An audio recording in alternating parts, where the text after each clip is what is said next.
banks from research at universities, where the incentives for specializing in the more fundamental type of research are stronger. What, ladies and gentlemen, what about the impact of economic science on policy? I myself, I very much believe in the maxim that, quote, most of the fundamental ideas of science are essentially simple and may, as a rule, of course, may as a rule be expressed in a language comprehensible to everyone. And this is not something I have made up myself, but it's actually a quote by Einstein. I could have invented that myself, as you could have done, of course. And this is also what I have always so admired in Jan Tinbergen's approaches.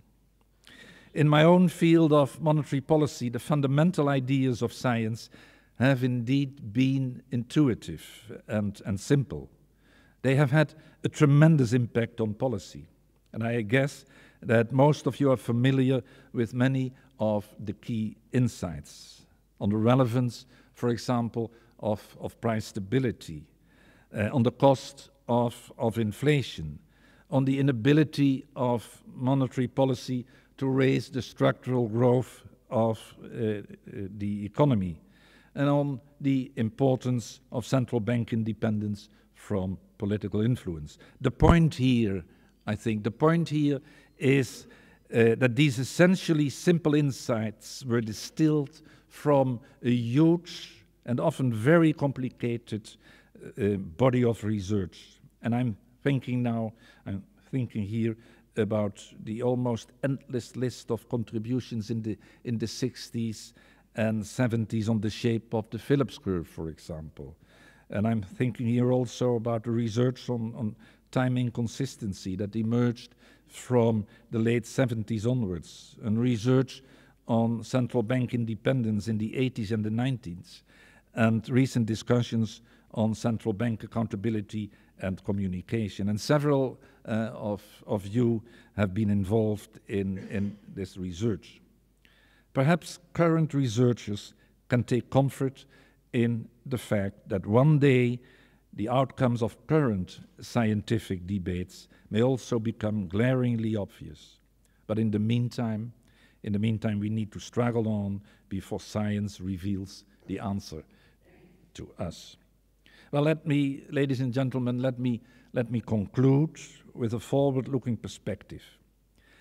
It seems obvious that globalization and financial innovations will continue, so that complexity in the economic and financial system will continue to increase. Take the financial turmoil of the past year, to which I referred already. It will take probably several years to fully understand what has happened and is happening in the financial sector, and to put present developments into perspective. I think it really will take years.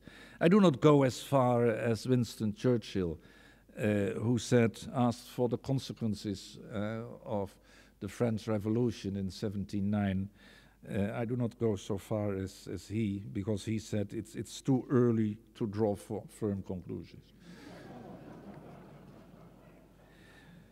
Well, obviously, there is a need to tailor our policies, for example, financial supervision and monetary policy, to the dynamics that we have witnessed in the financial sector. But, ladies and gentlemen, in order to do so, we need, I think, a thorough understanding, as thorough as possible, of what is going on. And here the academic world comes in.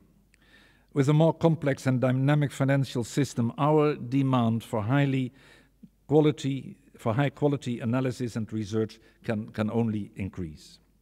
And at the same time, while demands are increasing, resources are under pressure. This is the old story. The efficiency operations of the current government that apply to the ministries, to the universities, to the Central Planning Bureau. They also apply to the Dutch Central Bank. Well, I fully support, I'm not allowed to say something else, of course, but I fully support the need for an efficient public sector and an efficient central bank. I also see a risk that knowledge-intensive functions could be under disproportionate pressure. A key characteristic of research is that it requires relatively long time horizons, and that its payoff emerges in the medium rather than in the short run.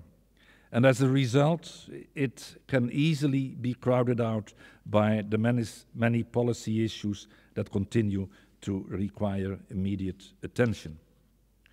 The challenge, to my mind, is to protect key research areas from such pressures and to maintain the human capital in our institutions.